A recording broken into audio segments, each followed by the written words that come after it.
We're inching closer, man.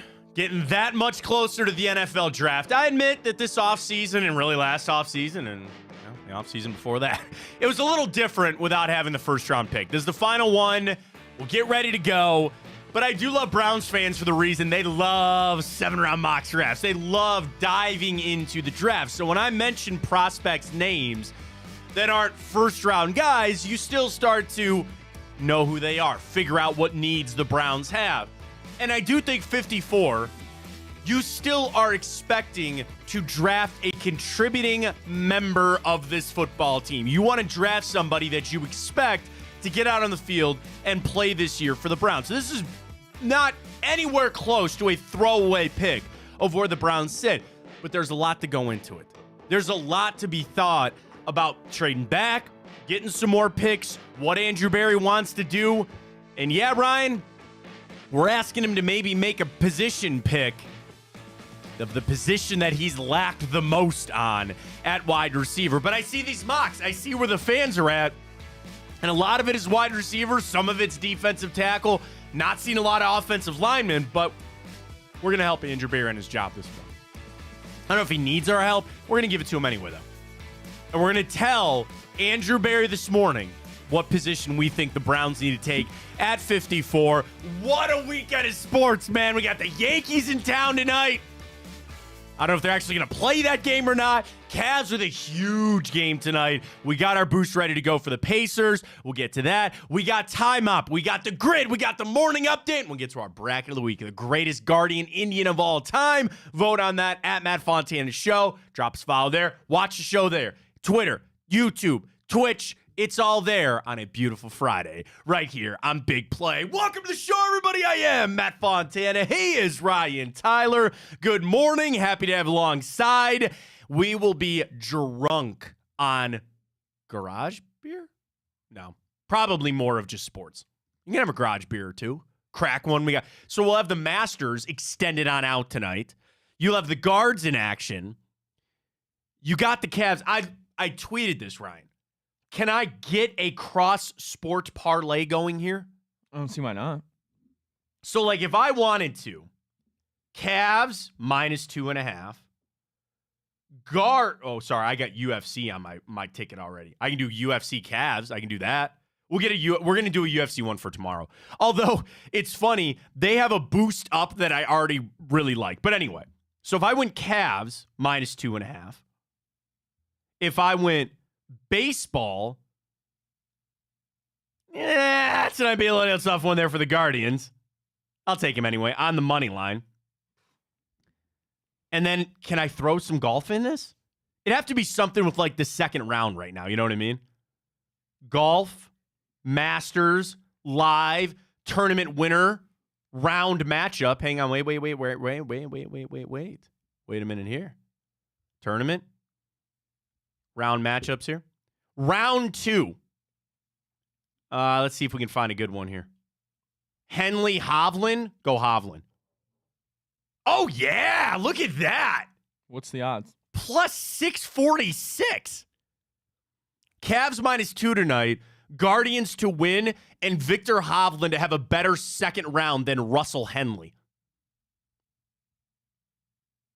Why not? Let's go. Boom. Done. In. Let's go. Riding with Tipico today. So we got all of the sports laid out for you with our friends Tipico. We'll get to our boost a little bit later.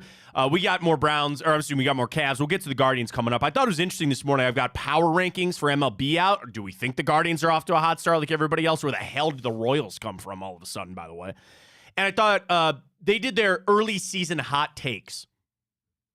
Or one of those for the Guardians to win the Central. I'll tell you what that is coming up a little bit later. We start with the Browns this morning. Mostly, I clicked over to ESPN, and they went through all 32 teams with their draft intel and the biggest questions facing each team. So I click on the Browns, and I want to read this out before we put our Twitter question out this morning. So as we know, Browns' top picks, 54, 85, 156. They're spread out. They don't have a lot of them. Okay. The first question that was posed to Jake Trotter on ESPN. With 5 picks and no first rounders, can the Browns have a successful draft? Jake writes, By finally selecting a high-impact receiver to add to its young, talented core of players, despite numerous swings and misses, especially on day 2, the Browns have struggled to find that wideout in recent drafts. Landing a young playmaker will be paramount to the Browns to complement Pro Bowl wide receiver Amari Cooper and newly acquired Jerry Jeudy. What they're hearing about the draft, Jordan Reed. I've heard the Browns are doing a lot of work on offensive and defensive line in this class, with offensive tackle in particular coming up when speaking to league sources. We know Jack Conklin, DeJuan Jones coming off knee injuries, Jed Wills off his own injury and entering the final year of his rookie deal. With that in mind, he mentions Roger Rosengarten. Rosengarten, write that name down, as a versatile but good fit for the Cleveland Browns. So I bring it up to start our discussion this morning because we'll post this on Twitter at Matt Fontana Show. What do you want the Browns to do with the 54 overall pick? Do you want them to trade it? Go up and down? Either way? Do you want them to take a wide receiver? Do you want them to take a offensive lineman? Or do you want to put running back in there?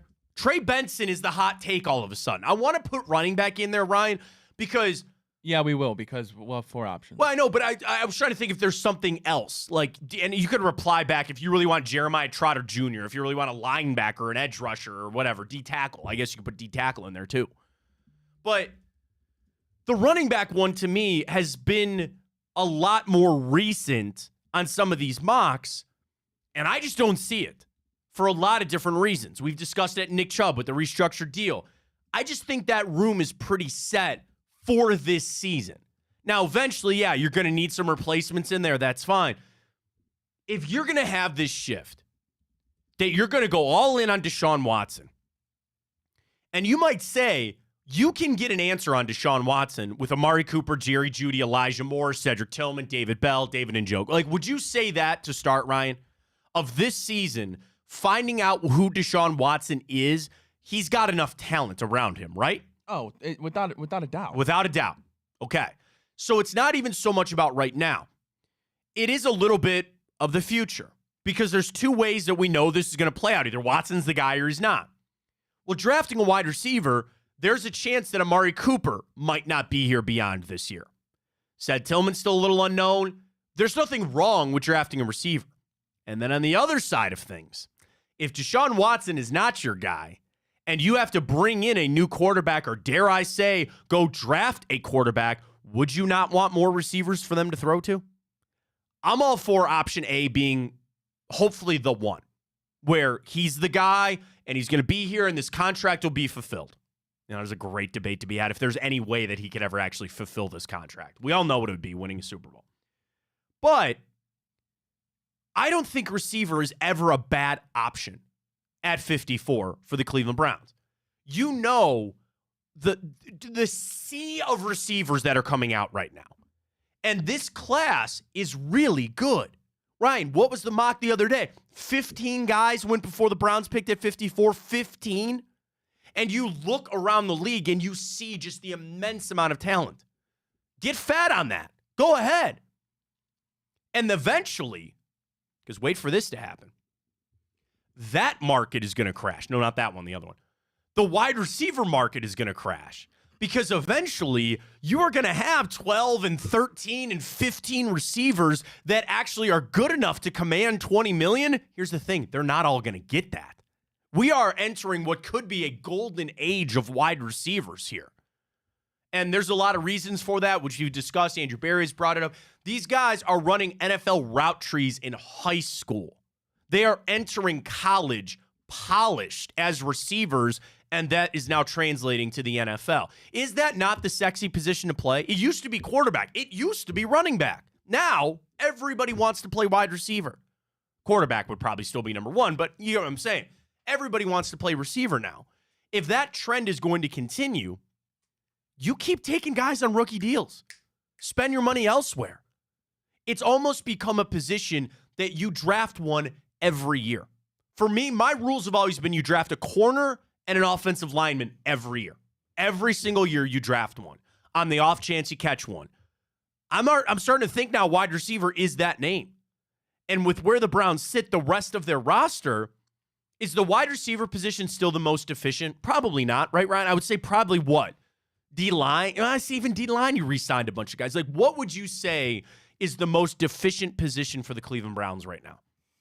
For just the Cleveland Browns? Just the Browns. Like, when you look at our roster and you pulled up the depth chart, what is our last position? It might be running back because you don't have Nick Chubb and you don't know what he's going to be coming back, right? Yeah, linebacker. Okay, linebacker. So you would say if you're built and you only have a couple of these positions, go draft one of those players to fulfill their at 54. I still am leaning wide receiver, though. I'm still all the way in on that. It just solves a little bit with that offense. And yeah, I'd be lying to you if I just don't know what I'm going to get out of Elijah Moore. I don't know what Zed Tillman is yet. I'm leaving that door open, but I look at some of the names that have been floated around, some of the names that are there in mocks, and I know mocks can be crazy, but it still is a good barometer. It's a little gauge on who is where and who's available. I'm in on wide receiver. And I'm not telling people how to vote on this. You can vote as you please. I'll be interested to see how the results go. I need a case to be made for running back. I would love somebody. YouTube comments. You can jump on the Twitter side of things too. At Matt Fontana Show, Matt Fontana 83. Ryan is at Ryan Tyler 33.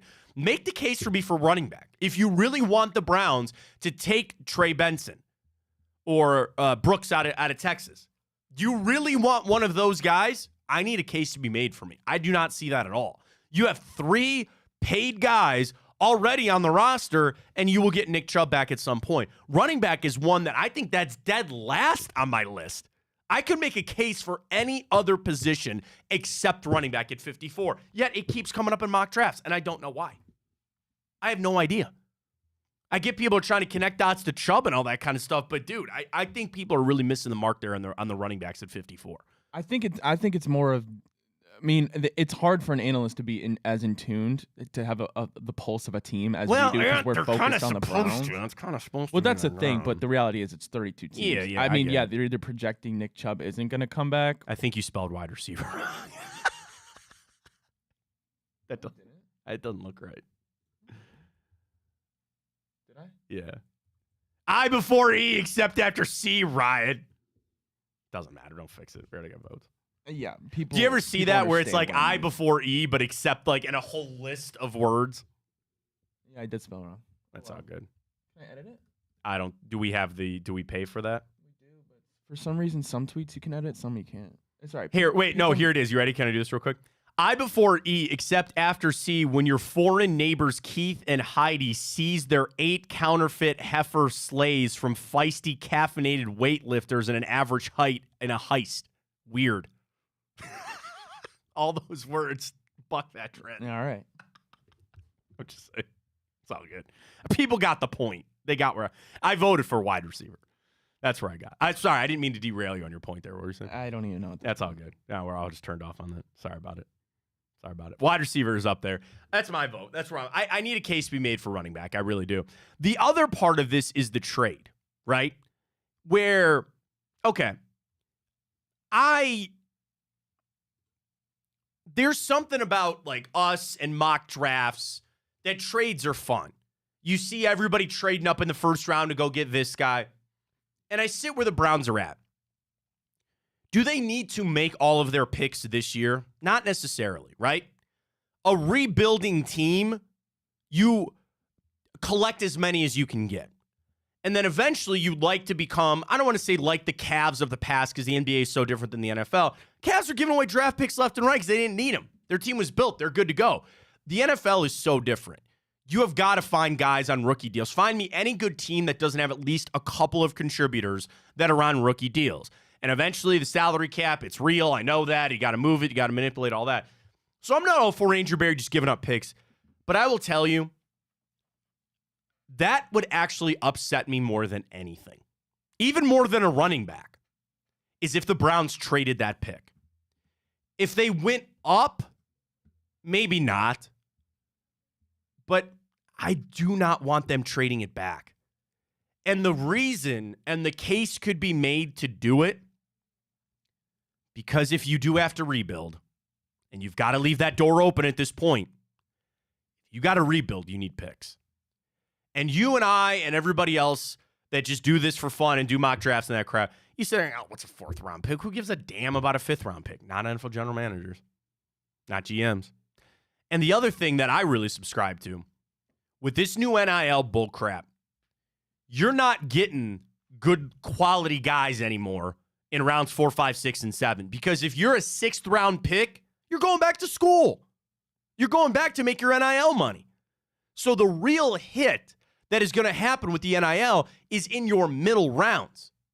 If, again, probably a good reason why I'm not an NFL general manager. Bro, I would trade away every one of my picks after the 4th round.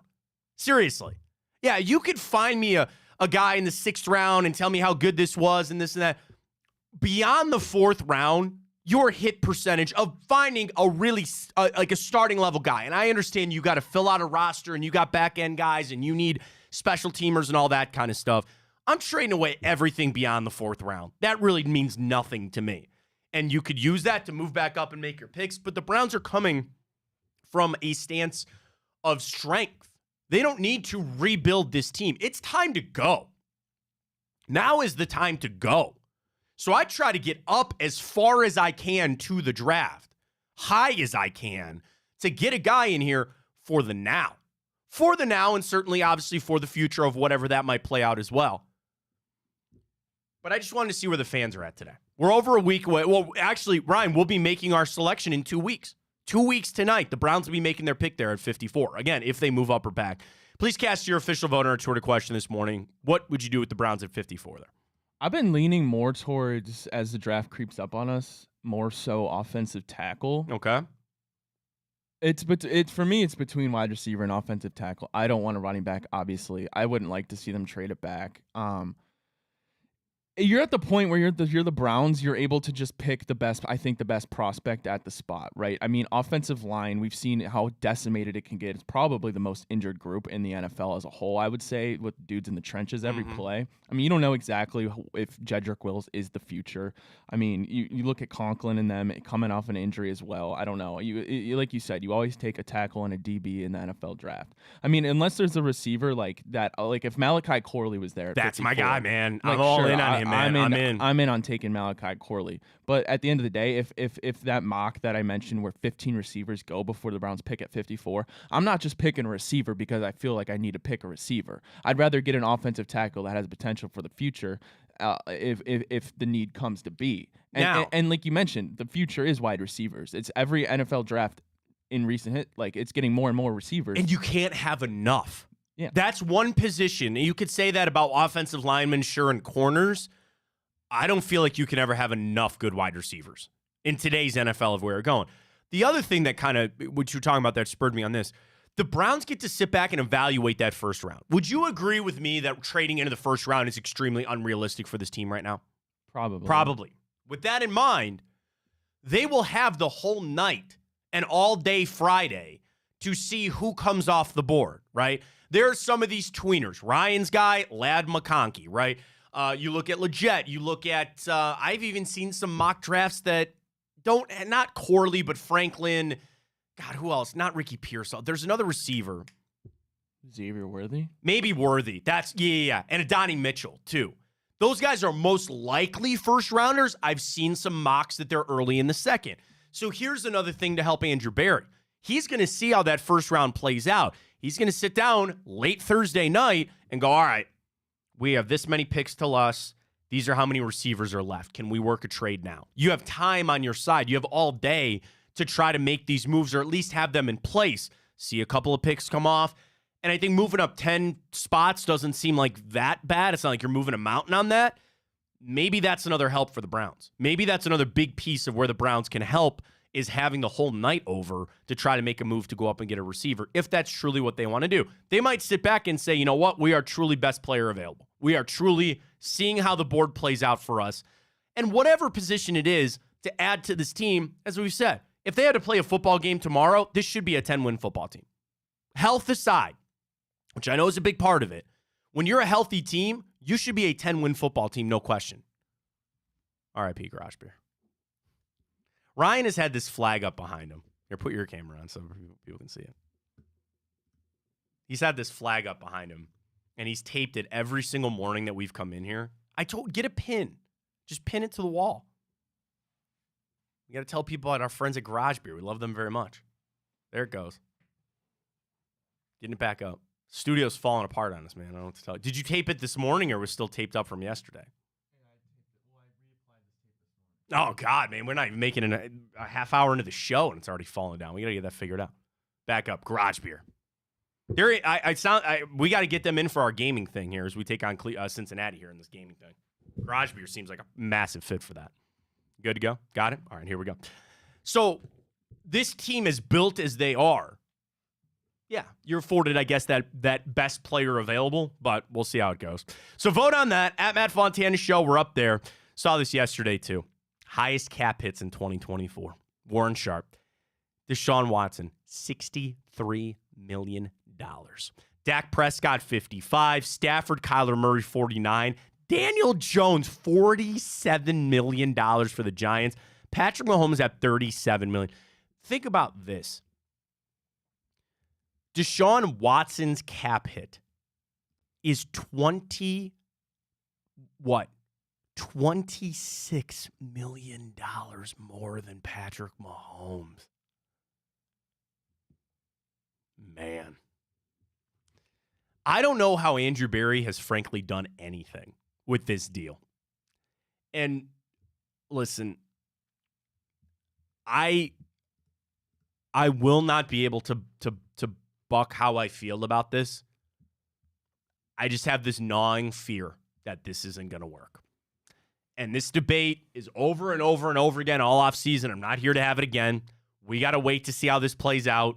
I hope Deshaun Watson's the answer, but bro, I just have this innate fear that it's not. So what's your biggest reasoning for it not being? Just history? History. It's the other thing that's starting to creep in for me is that, like, winning a Super Bowl, I know people would say that would suffice. The problem is that that's the only thing, right? Like, I'm not trying to bow out in the divisional round, Ryan. Like, that doesn't do it for me. And that's, they could tell me this is for the long haul. It just weighs on me as a Browns fan. And I know there's a lot of people out there that feel exactly like I do. It feels like you are dragging a 100-pound sled around when you think about the Browns and the Deshaun Watson deal, and he's injured and all this other kind of stuff. And it is hard for me to not keep thinking about that this is going to fail. Because the expectations of what I need for it to actually pay off are so exorbitantly high, and I've never felt further away from it in the Deshaun Watson era. I've never felt further away. And when I sit here and I tell you that he's got a $26 million gap to Patrick Mahomes, I shouldn't let it bother me. I shouldn't let it bother me, but here I am. Technically, Matt, I could make the argument, what you said there. You said you've never felt further away from that expectation of a Super Bowl in the Deshaun Watson era than you have right now, right? Right. To be fair, I could make the argument that, yes, last year, he didn't play amazing, and you could factor in whatever you want to for the reasoning of that. Right. But the rest of the team played really, really well. There were so many bright spots, and I could make the argument that before last year, if he comes back healthy, I feel better now than I did at the start of last year. But I would then, as being a cynic right now, I would say then get me a quarterback that's cheaper, and they'll do the same thing. Oh, gee, wait a minute. We had that. Yeah, but that wasn't close to being good enough. I get that. But imagine if you just took a guy that was $25 million less. But to do what? What Joe Flacco did? That still wasn't enough. Even maybe a little bit more. I don't know. But where are you going to get that? I don't know. And who's that person going to be? I mean, again, it's all a lot of... Who have we seen go to the Super Bowl in the last five years that hasn't been elite? That's what I'm saying, but there are maybe elite... Jared Goff. But there are elite guys that are not making the money that Deshaun Watson is. And it's funny that I'm bringing this up now, and it's just, I don't know what you do when you read, again, he's got a cap hit of $63 million. Yeah, well... And it's always been that way. Here's the crappy thing for me. It's always been there. I don't know why I'm sitting here now all of a sudden freaking out about it. Because another thing that it came out again this morning, they were talking about the money. Hang on, let me see if I can find it. I just had it up. Sorry, I clicked off of it. Oh, hey, O.J. Simpson memorabilia is flying off the shelves. Why would you want that? Would anybody actually want to buy that? Mahomes had a $59 million cap hit 4 weeks ago. This is from Spotrac. as far as cash goes, he and Mahomes are in the same boat. $46 million and $48.5. The only story here is that Cleveland hasn't touched the Watson cap hit yet. They're beginning to protect their future finances in the event he doesn't get another extension. That's what Spotrac sent out this morning. That's what Spotrac said when they were talking about the money for Deshaun Watson. It's what we know. It's very clearly what we know. That they're not restructuring it for now. Jack Duffin and I disagree on that. Jack still thinks there's room for it. I don't see it. Because again, like Spotrac said this morning, they're protecting their future on this. But that hit, man. I didn't want to go there this morning. I really just wanted to focus on the draft, and I just couldn't help it, man. It's just like, oh my God. And yeah, where this team goes from here, or how they can get out of this if they really need to. The sun will rise tomorrow. The sun will rise tomorrow. The Deshaun Watson deal is not something that's going to bury this franchise. It's not going to send them off to Brook Park, Ohio, right? Well, maybe it will. But they'll come out of this one way or the other. Will there be a rebuild? Yes. Like, will we have years to debate this and discuss it? Yeah, fine. But right now, what's in front of Andrew Berry? It's tough, man. That's tough. And it's hard because you also then, does that not put more onus on the draft to get cheap talent? I'm surprised the Browns are able to make as many moves as they were. They didn't make splash this offseason other than Jerry Jeudy because they're still constrained, because they still have these limitations in it. And Andrew Berry's worked it enough that you got a little wiggle room. We know the deals he still has to pay out, deals that he's got to be done, restructure. By the way, I saw a lot of those defensive line numbers coming out with Josh Allen's new deal. Myles Garrett needs a pay raise. He's going to get a pay raise. So don't forget about that. Not this season, but next season. He's going to need to get paid up again. And it's just going to all come to a head at the same point. And I have this just gnawing thing, man, that I just don't know if it's going to work. I don't know if it's going to work. I'd love some of the blind faith optimism that some people have. I can't join you. I'm pretty confident in Deshaun Watson. I wish I was. I tell you this, I'd be a lot better off if I was. But here I sit. All right, let's catch our first break of the morning. We have a lot of Cavs to get to, including our boost for tonight. We'll get to that with the Pacers. We got Guardians. I've got power rankings and some hot takes from around baseball. Couple of weeks in, where the Guardians are part of that. We'll discuss that coming up. And why is Tom Brady even saying what he's saying? Can he just not let it go? Why do you have a problem with it? Let it go. Why do you have a problem with it? I guess you're right. I shouldn't have a problem with it. I just think it's kind of creepy. It's getting to a point of weirdness with Tom Brady. Let it go. How is it weird? Dude, we'll talk about it. We'll discuss it. For those who don't know, Tom Brady's trying to say, like, if a team called, I'd come back. Why? What's wrong with that? Maybe because he misses the game. He's almost, 45? I don't care how old he is. He's still good. I don't think so. How can you say that? I don't know. He's 46 years old, Ryan. He will be 47. Should LeBron be doing what he's doing right now? LeBron isn't even 40 yet. Okay. That's different. There's a huge difference there, man. Not really. Tom Brady doesn't have to run up and down a court. He's done. He's done. I don't think you can. But I don't see how you can. I don't see how you could say that 100% and be confident. 100%. I'll put that out there. I will get to it. Well, let's get to it. Let's catch our break this morning. We'll come back. We'll debut our Cavs boost. We'll talk some wine and gold tonight. We got it all for you right here on Big Play. Tipico's where we bet, folks. Dude, I got my Masters cooking right now. I took Scheffler. Good. I'm watching my guy Tom Fleetwood. He was my pick. He's like 2 under. So he's within striking distance. It's going to be a great day for golf. Folks, I just did it this morning on Tipico. You can head over, download the app. If you haven't signed up yet, get some bonus bets for this weekend. Fontana 100 is the code. Deposit and bet $25 on whatever you want. As soon as that game is done, you get $100 in bonus bets for new customers. Terms and conditions apply. If you have a gambling problem, please call 1-800-GAMBLER. And you say, well, golf is kind of tough to live bet. Oh, not at all. Not at all. You want a round 2 matchup. You like Xander Schauffele or Joaquin Niemann? I like Schauffele a lot there. You like Justin Thomas, Patrick Cantlay. That's even money on each side for those guys. Fitzpatrick, Rory McIlroy. And again, this is just the second round. This is just who wins in the second round. They start even. You can be betting all the golf this weekend with the basketball, with the UFC fight tomorrow. They got a boost up for the fight tomorrow. I was going to make it. This one's perfect. Bo Nickel, who's just going to destroy Cody Brundage. I'm just sorry. Gaethje over Holloway. Zhang Wei Li to get a win. And Alex Pereira, who I think is going to destroy Jamal Hill. 4 legs plus 300. Frankly, the only one I'm worried about is Gaethje versus Holloway because I love Max Holloway, and I don't ever count him out. But for 300, for plus 300 on a 4-leg parlay, I'm all in for them. I didn't even throw Kayla Harrison in there. Is Max Holloway the one who boxed Jake Paul? No. Who was that? That was Ben Askren. Tyron Woodley and Ben Askren have both boxed him. I would yell at you for putting Max Holloway in with those guys. Max Holloway's the man. I love Max Holloway. He's a true scrapper. He's getting towards the end of his career, all that kind of stuff. But Gaethje's tough. They're fighting for that bad BMF belt, which I think is the stupidest thing, but whatever. So the UFC action this weekend is going to be great. Tipico's where it's at. Again, download the app. Use that code Fontana100 when you sign up for new customers. Get those bonus bets and be betting with us all weekend right here on Tipico. We will get to our Cavs boost for tonight. We got some Gardos to talk about. Stay with us. Friday edition, Fontana Show, right here on Big Play. Well, how do they know I'm doing this? Did somebody leak this out? It's social media. Oh. That's the way social media works now. I thought maybe you were just running that yap.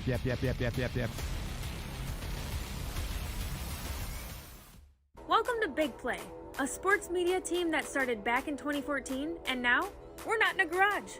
Look at us, incorporating some of Cleveland's favorite sports personalities, bringing you fun and compelling content from downtown Cleveland. Coming to you live from the shores of Lake Erie and Burke Lakefront Airport, join Team Big Play for all the best sports talk in Ohio. Check us out on social media at Big Play, bringing you fun and compelling content from downtown Cleveland. Anthony Schlegel, just how physical he was. And you saw the girth and the power and everything he was bringing to the table, especially when he was a nice beefy 255 playing middle linebacker. We were called soft last year. You don't want to be soft, especially when you come to the playoffs. So that's going to be a process throughout this season of establishing us as a harder team here in the How does an Ohioan build the perfect parlay? Who's got something? Big guys looking for long odds. The kids in Columbus are covering better than anyone, and at even odds. If it's even, I'm leaving. Listen, our championship DVD starts today, all right? Dude, I just got an invite to a Cincy playoff watch party. Shut up. Cincy, State, Cleveland, the perfect parlay. I'm a genius. For the best odds on Ohio sports, bet with your cojones. It is Spanish, dummy. Bet with Typical Sportsbook. I don't buy into this nonsense, this conspiracy nonsense that he's got his money and he's dogging it. That's ridiculous.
Drama plenty tonight for the NBA, just as Adam Silver wants it. Here we are. Cavs are in the thick of it. And, of course, the Knicks got a win last night. But some important games tonight. Welcome back. Matt Fontana Show right here on Big Play.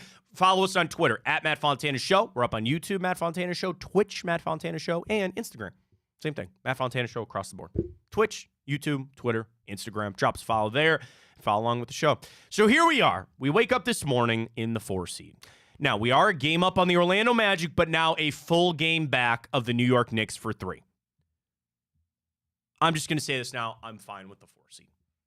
I have now reconditioned myself because, frankly, that's where we're going to end up. That's fine. tonight, you not only have a massive game against the Indiana Pacers, but how about this drama in the NBA for tonight? When the 4, 5, 6, and 7 seed are all playing one another. Here's where it stands. Imagine the Cavs are in first place of the 4 seed, right? The Magic and Pacers are a game back of us, and the 76ers are 2 games back. We play the Pacers, Orlando plays the 76ers. So here's how this could play out. Cavs win, 76ers win, 76ers then tie the Pacers with that 5 seed, and Orlando remains right there with them. Because Orlando and Pacers would lose, 76ers would win, you would wake up tomorrow with a 3-way tie for the 5 seed. And more importantly, the 5-6 seed to stay out of the play-in tournament. Boy, man, that's some drama for tonight.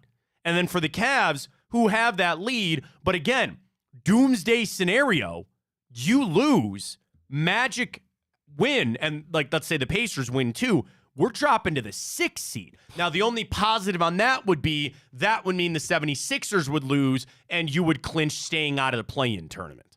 So here's your yin and your yang. You root for the 76ers tonight.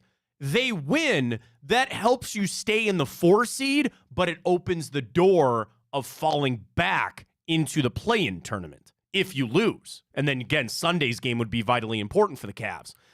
You root for the Magic to beat the 76ers tonight, and you clinch to stay away from the play-in tournament. Which one would be better?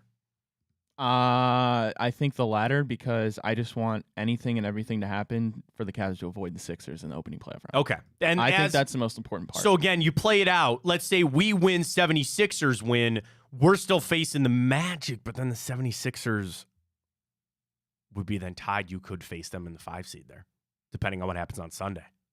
Listen, I'm going to be real. This is how it's going to happen. Yeah. The Cavs, if they play the Pacers or the Magic in the first round, they're winning. I'm fully confident in that. If they play the 76ers, I'm equally as confident they're losing in the first round. Interesting.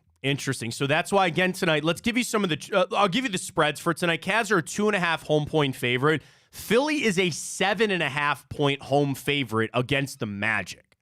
So that tells you that the 76ers should get a win tonight against Orlando. And again, that could be the bad scenario for the Cavs. Let's talk about this Pacers game tonight, because I do want to get you some trends. Our boost is going to be posted here soon at Tipico. We are going to take the Cavs on the spread, 2.5. It is a high 233 over-under. Can I give you one that I really like? I love the under. I know the Pacers score a lot, and they don't play a lot of defense. I think the Cavs' name of the game tonight to win is to play defense. We talked to Evan Damrell yesterday from down Euclid. He spoke a lot about the Cavs' defense creating their offense and their defense setting the pace and the tempo for the offense. I think for JB tonight, you're telling him to go face the Pacers here. You got to shut them down defensively for the Cavs. Dude, the Pacers score 123 points a game. Is that not insane? It's honestly, Matt, it is insane. And then they give up. But to me, it's not that insane, because when you don't play any defense, yeah, you have energy on offense. They give up 120. They score 122, give up 120. For comparison, Cavs score 112 and give up 110. You're talking about a 20-point swing on these two teams here tonight. So again, I understand where people would like the over. I'm taking the under in this. Last 10 games, the Cavs have owned the Pacers. 7-3 in their last 10, including splitting the spread at 5-5. The over-under is 6-4, though. The over hitting 6-4. But total points scored just comes out to 128 between the two teams the last 10 games that they played. Let's jump into some trends for this game quick. Pacers come in 4-2 against the spread their last 6 games. 5-1 straight up in their last 6. Now, I mentioned they cover against the Cavs. Pacers are 5-2 against the spread their last 7 games against the Cavs, but they're only 3-8 straight up. Over is good for the Pacers recently. 4 out of their last 5 games, the over is hit, but not on the road. Under 12 out of their last 17 games have hit for the Pacers on the road. Indiana is 4-1 against the spread their last 5 games on the road against the Cavs. Flip it over for wine and gold. I know things aren't great. 3-9 against the spread their last 12. 4-8 straight up in their last 12.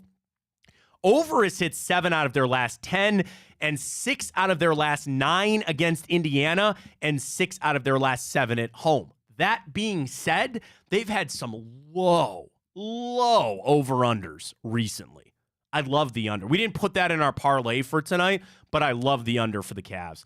The other thing, it sounds so trivial for me to say this. They had better treat this like a playoff game. And that's another reason why I like the under tonight. Playoffs usually sometimes mean defense, and you need your defensive side of the ball, so to speak, to show up tonight. They know what's on the line. We know how they've been playing. We've known what they've had to fight through. They better treat tonight like a playoff game. I better see an edge to them. I better see them not taking any crap, playing a physical brand of basketball, and you're at home.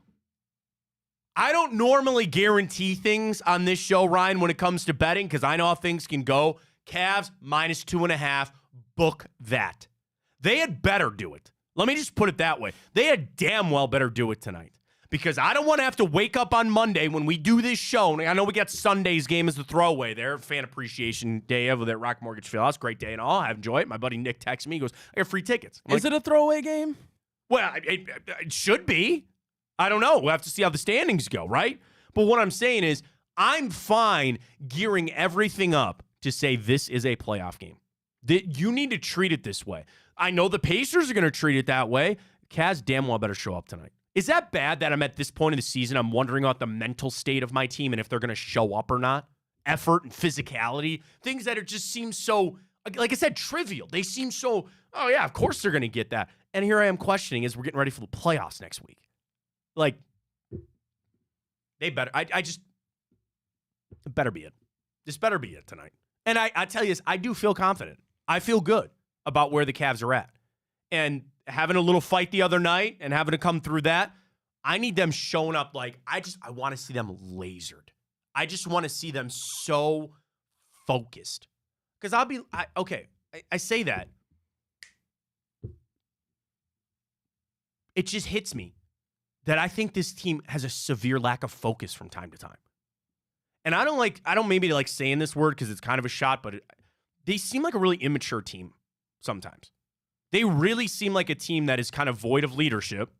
I know where JB's at. But there are games, like, again, where you just sit there and go, what the hell are they doing? Or like, wait a minute, you just went on a stretch. You let them go on a 7-0 run, or you let them go on a 13-2 run here. What happened? And that's basketball. It can be a game of runs.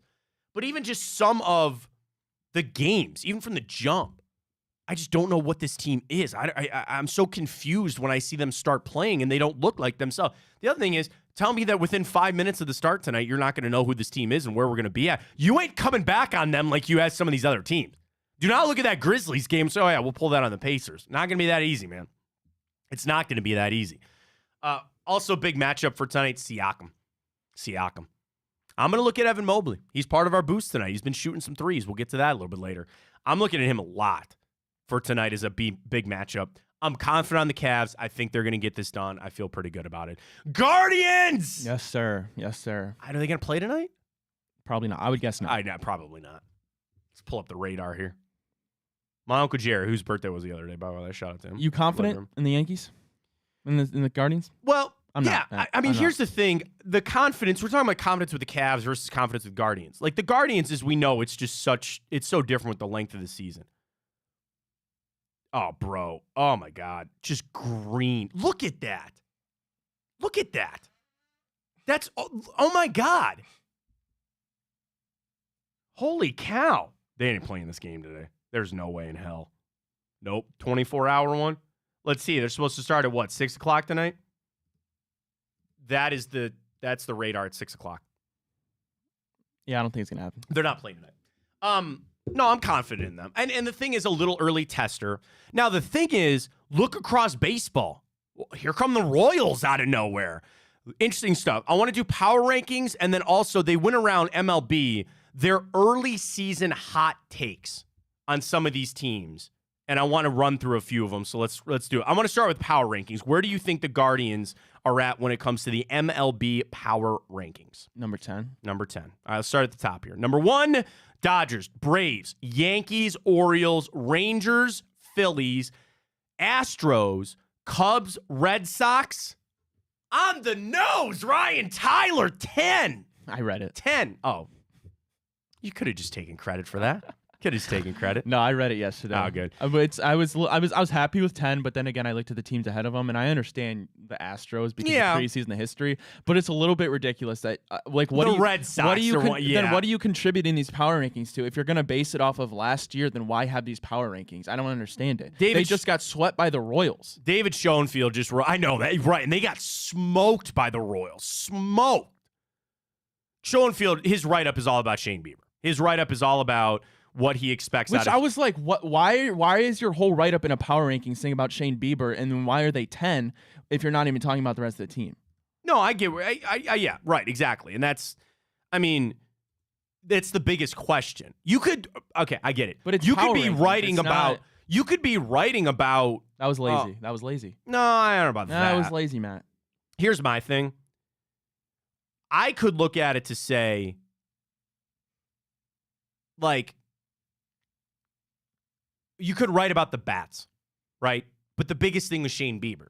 And what are you going to do, especially with Gavin Williams not being Well, we're talking about power rankings. We're not talking about projections. Yeah, I get it. All right, then they went through hottest takes early into the season. I didn't see that one. Okay, so they went through Cy Young. Pick that. Hot take, the Dodgers will rewrite the RBI history. 5 players with more than 100 RBIs. They're on pace with that. Yep. Betts, Ohtani, Freeman, Smith, Teoscar Hernandez. Buster Olney, the Mets will not contend anytime soon. Bradford Doolittle. My guy. The Detroit Tigers will win the AL Central. No longer my guy. No longer your guy. So they went around and they asked everybody for their hot take for divisions. They did not. I'll tell you this: the Guardians were not mentioned anywhere in this. That they were going to win a division or anybody like David Schoenfield said the Red Sox are going to win the pennant and go to the World Series. That's his hot. And again, these are hot takes. So I guess a positivity level would be it's not a hot take that the Guardians would win the Central. Yeah, I guess. I guess you could look at it that way. You want to know what he said about the Tigers, about why he said that? So again, this is from Bradford Doolittle. The Detroit Tigers win the AL Central. The peak temperature for this take is a little tepid since the division is so bad. But there's a lot of good stuff happening in Detroit. They're off to a good start on pitching and defense. There's many reasons why the Tigers should get better as this season goes on. There are 4 stars under 25. Spencer Torkelson, Colt Keith, Riley Green, and Parker Meadows haven't hit yet, but should. And they'll get some upside with their pitching as they go on.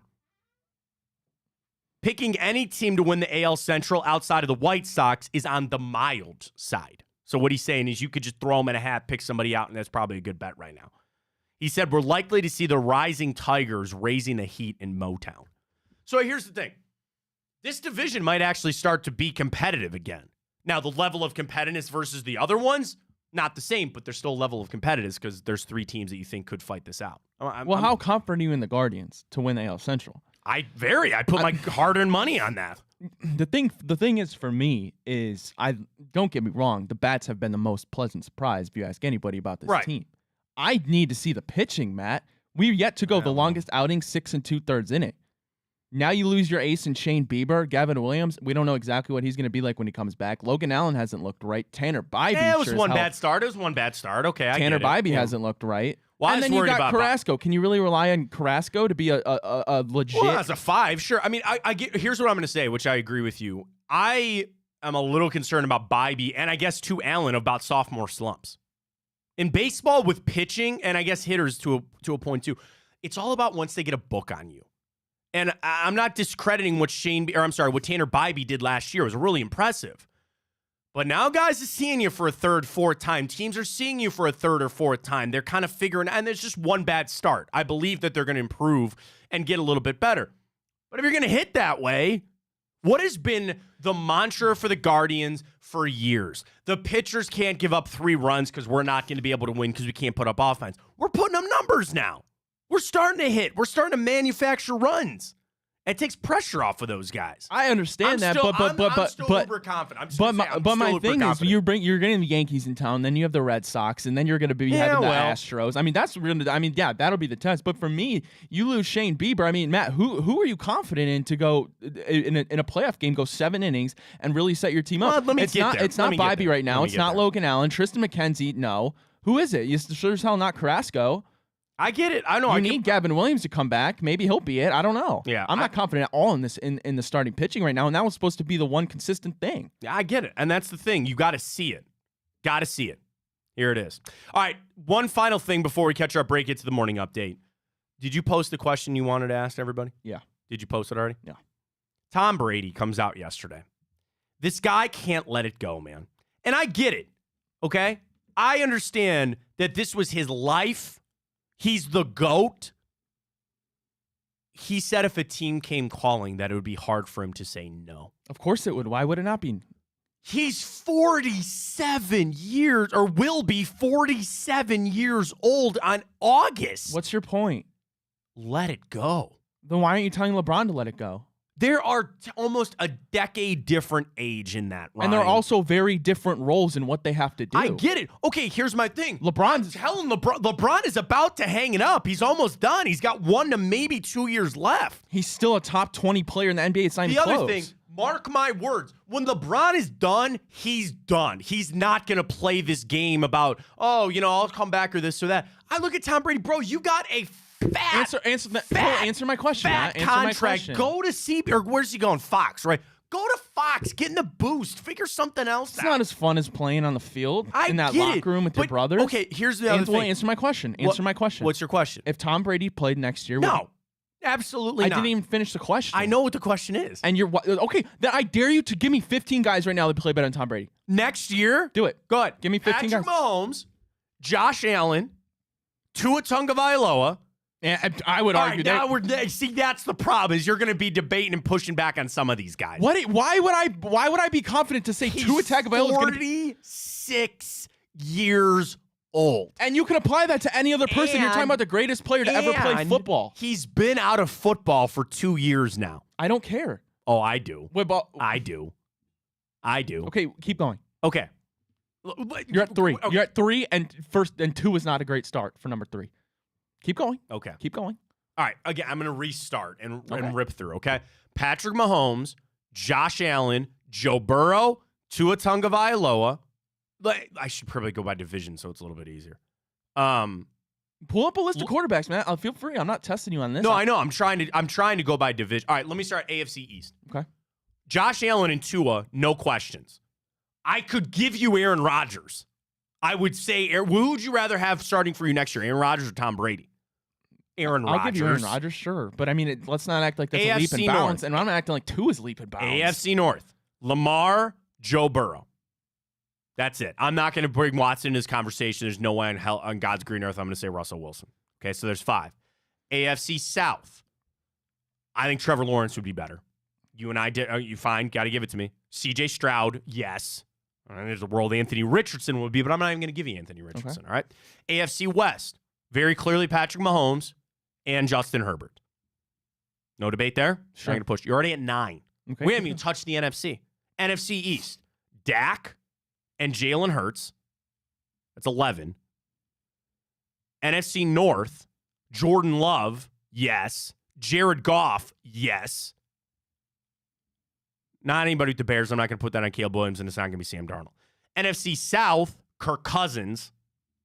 I need one more to already do it, and I'll give you Brock Purdy. See, I mean, but the thing is, and I say I don't Kyler see Murray, how you can. But I don't see how you can. I mean, I don't see how you can unequivocally say Tua is going to have a better, is better than Tom Brady. Take Tua out of it, even and Aaron Rodgers, even Brock Purdy, even I mean. Oh my God, Ryan, stop that! You are not trying to tell me that you think Tom Brady would have a better season next year than Brock Purdy. If he was on the Niners, if he was on the Niners with the same roster, they wanted him. Did they not? Yeah. I think you're grossly underestimating Tom Brady. You're talking about overestimating Tom Brady. How? 46, bro. He just 2 years ago he almost put up 5,000 yards. If you want to go pass happy, I'm sorry. And I'll admit to you, there's a little part of me that says it's just he's done. Why? He's done. If he wanted to come back, who treats their Ryan. body better than Tom Brady? What athlete treats their body better than Tom Brady? You could live in an ice tub. You could do cryotherapy out the ass. You could Until do I see infrared and it, all that. Until I see it, why am I going to Eventually, it's doubt gonna him? break Until I down. see it, why am I going to doubt him? Mark my words, too, if he did come back, pop him there for some sort of test on something that he was taking. PEDs or something. Have you seen Tom Brady recently? Seriously, I'm not even kidding. No. He's skinny, man. He's into retirement mode. He's done. I'm just saying, why would I ever doubt him if he wanted to come back and play? Because there's an end, and the end is come. I understand. It's done. And okay, and then here's the question, right? Even more, do you think he can make? It's the same thing as top 15, because usually top 15 quarterback makes the playoffs, right?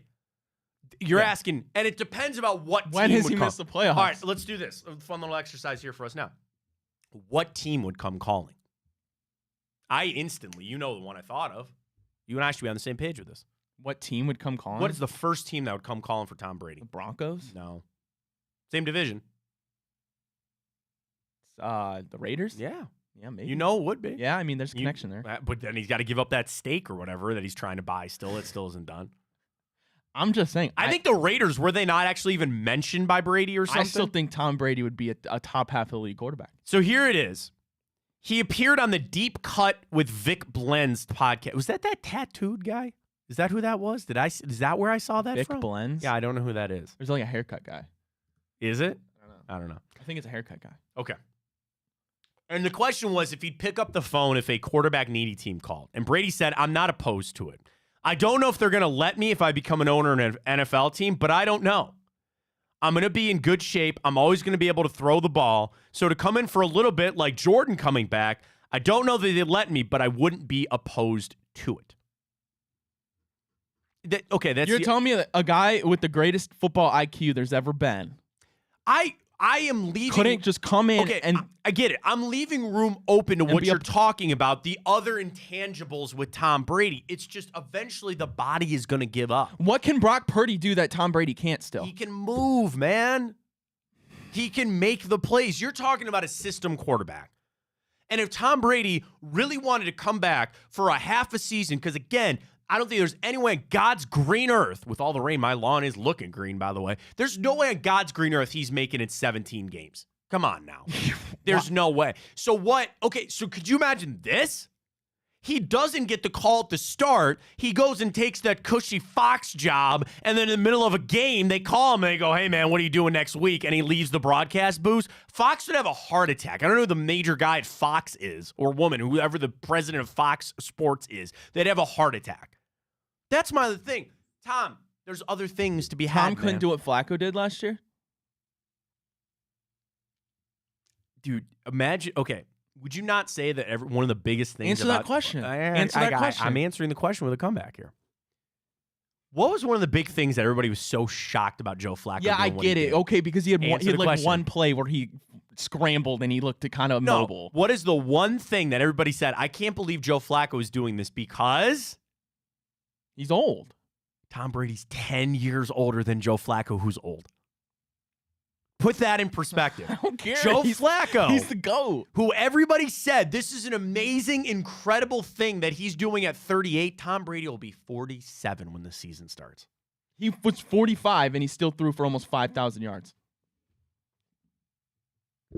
What are the results on our Twitter question, really? I'm very interested to see. Ryan believes that if Tom Brady came back... Now, we are also discrediting the fact of you don't know what team he's going to. Like, you put him on a built team. That's what I'm saying. Because and my whole thing was like with people like Tua. Like, I mean, I'm not saying Tua is a bad quarterback, but I'm saying I think he's underachieved so far in his career. Would you agree with that? Yeah, and I know and that... I think if you give Tom Brady, Jalen Waddle, and Tyreek Hill, he can do the same thing. Yeah, I get it. And that's... trust me. I just... No. The thing is, you want to know the funniest part about all this? There are GMs that are thinking about it. As they should. And there are GMs that are like shaken to pick up that phone and make the call. And I think part of the draft, because what's the other, you want to know the smoke that I'm hearing about the Raiders now? You know what came out yesterday? They don't want a quarterback.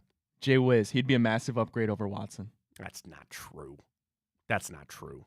That's not true. I'm not going there. I don't know about that. You want to? No. Mike with a good tweet. Have Ryan check back when he is 40 and ask him how he feels. I'm also nowhere near the level or talented as Tom Brady is, and I don't take care of my body But there's quarter that's what of I'm the saying. way Tom Brady does. This is not a just strictly mental exercise. This is not strictly of just I'm Tom not Brady saying making he's going to come out here and be Tom Brady He's again. gotta I'm just play. saying, what I said was I think if Tom Brady came and played on a team, his stats would be better than half of the quarterbacks. That's what I'm saying. And I think that's very true. I don't. I do. I'm not asking him to go out and extend these plays or be anywhere near like a mobile quarterback, but just if you give him capable receivers and a capable offensive line, he's 47. I don't care. He's still throwing the ball faster than half the league. I don't think so. I do. I don't think so. Which part don't you think? The physical part, everything. And it's just that he is not in football shape anymore. And the thing is, Tom Brady. Do we know that for a fact? Yes. You want to know why I know that? Because he hasn't been hit in 2 years. I'm not talking about how much he benches or how much he squats. If you play the game, you know that there is a physical load that you have to take. When they talk about getting in football shape, you know why they need training camp? Because you have to get hit. Yeah, you got to get understand. hit. Your muscles get sore when you get hit. And unless whatever team he goes to wants to set some sort of NFL record and never let Tom Brady get sacked ever, then he's going to get hit, he's going to get hurt, and it's not going to go well. I don't know, Matt. Why? Okay, let's go into the mind of Tom Brady for just a second here. Is it that he really can't let this go? Or was he just being truthfully honest? Okay, I look at it from this standpoint. In life and in business, what do? You keep all your options open, right? You don't burn bridges. You keep relationships. Do you want to know the other thing that I first thought of in this whole thing? This is a ploy against Fox. I thought that deal was set. Was it not? What is Tom Brady's contract with Fox? Tom Brady, Fox contract. A lot of zeros. 10 years. $375 million. Why in the would he not go to the booth? Because he likes football. I don't care. He has enough money. Nobody cares. He has enough money for his kids, grandkids. I understand to never have to that, work a day in their but life. Okay, here's the other thing with Tom Brady that I would tell him, bro, it's not the same. You are not going to go to a team and recreate the magic that you had either A, with the Patriots, if he's still trying to chase that high, or even what he did with the Buccaneers. It's not going to be the same. So if that is if he's still chasing the high, right? Why would he want to play? He's chasing the high. Because he sees Mahomes start to get these rings. He ain't getting one. I don't know that. That's what I'm saying. Like, if he's talking about chasing the high, and there are some people that I get, they love the practice and the game film and all that. Let it go. And it's hard for me to say, right? No. I'm not in his position. There will be a day, I don't know when that day will be, that when I give this up, for one reason or another, doing what I do, I hope it's not for another 40 years. I really do. And there might be a time that I start to miss it. Or I say, man, I love what I do. It's going to suck. But I'm just going to look at it and say, it's time. Again, whenever that is, it's time. And I'm going to move on to do other things. He'll die on this hill. I don't understand why. Your thing because is he's the greatest of all he's time. Tom Brady. But you got to look at it. Would you agree with me? Can we start to find common ground here? Yeah, let's He's try. not the same Tom Brady. No, I'm not asking him to be. Okay. I'm not asking him to be a top 5 quarterback like he was his whole career. You're saying at a 50%, Tom Brady is still top 15 in the league. Right about there. You're yeah. getting a 50%. Right about there. At max, you're getting 50% of what Tom Brady was. But how? I don't think you can confidently say that. With 100% certain. I'm pretty sure. The dude, he's probably the athlete that has kept his body in the best shape there's ever been. Yeah, and again, you and I differ on this because we're just going to keep going back and forth on, I just don't think there's an element of physicality to this that I think you're discrediting. That dude's probably throwing footballs right now. Probably is. He said he's in good shape. He said he wants to play. But keeping that door open, like this seems like a Until PR. I see him go out there and he's limping like a grandpa, I'm not going to doubt him. Again, man, the thing is, if you were an NFL GM, if you were the GM, if you were, is Dave Ziegler there with the Raiders, or did he get fired? I don't know. Oh, did they not? Oh, no, he went to LA. The guy from the Chargers, because Tom Telesco is now there. That's what it is. Chargers, or the Ravens guy went to the Chargers. Tom Telesco's now with there. If you're Tom Telesco, do you call? Yeah, well, it depends where I'm at in the season. Right now. Or right now? Right now. I mean, the reports are that they don't want a quarterback in this draft. Then who's my starting quarterback? Aiden O'Connell? Aiden O'Connell. Yeah, I'm calling Brady. Aiden O'Connell. Yeah, I'm calling Brady. All right. Mark Davis loved that, wouldn't he? Or if anything, I'd quarter draft Penix. Call Brady. Let him sit under Brady for a year. That'd be nice. That'd be nice.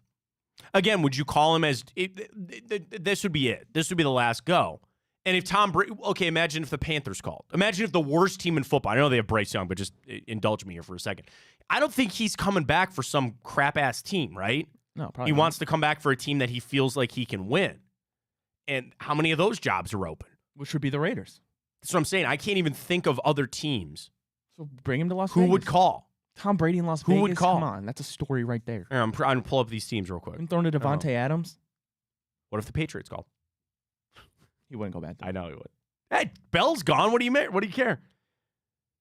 What if the Tennessee Titans came calling? These are teams that actually have a legit quarterback opening. Are you ready? Patriots, Titans, Raiders, Broncos, NFC, Commanders, but they're going to draft one. The Bears are taking Caleb Williams. Broncos would be funny. Draft Bo Nix, bridge him under Brady a year. No quarterbacks needed in the South, and there's no quarterbacks needed out West. What do I need? 3 teams? The Raiders, the Broncos, and maybe the Commanders. That's it. The Vikings? I had the Vikings to the list. So there's 4 teams. 4 legitimate teams that need a quarterback that could be in the services for Tom Brady. I think you're crazy on this. I really do. I don't think I'm crazy one bit. I'm it. I'm out.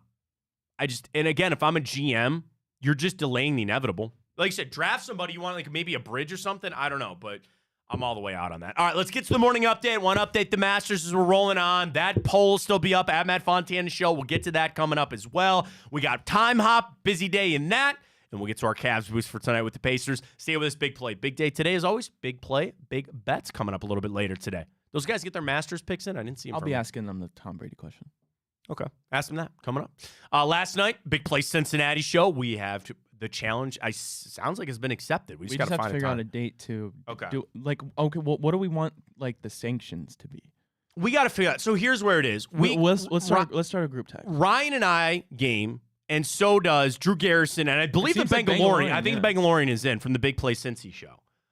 So here would be my pitch. I don't mean to take over their show. I think we should do it. Don't they normally go on at 8:00 on Thursdays? It's 7 or 8. It's 8. Okay. There's my pitch that we pick a Thursday night at 8:00.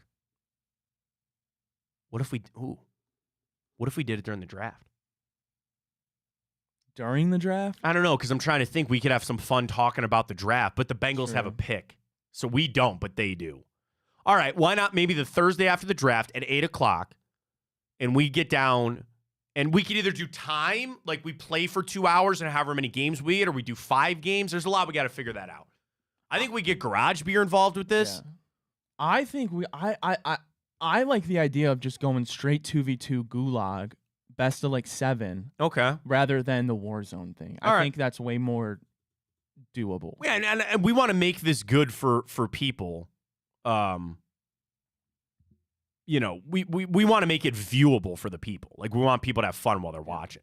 So it's out there. We'll get that figured out. We'll tell everybody where it is. But again, Big Play, folks, it's everywhere that you need it. Check it out.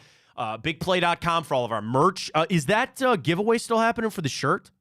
I think it is. I think you can still enter that. I don't think I've seen a winner for that yet. So we're giving away some swag at Big Play on Twitter, bigplay.com. If you just want to buy some of it, it's all there at Big Play. I'm waiting, dude. Harris English almost had that ace yesterday, too. Exciting stuff there with Tipico. So we'll get to all of it. BigPlay.com, Big Play on Twitter and on social medias. Let's catch a break. Come back. I hope you're reading texts about how crazy you are for this Tom Brady take. We'll get to that. Stay with us. Fontana Show right here on Big Play. Well, how do they know I'm doing this? Did somebody leak this out? It's social media. Oh. It's just, that's the way social media works now. I thought maybe you were just running that yap.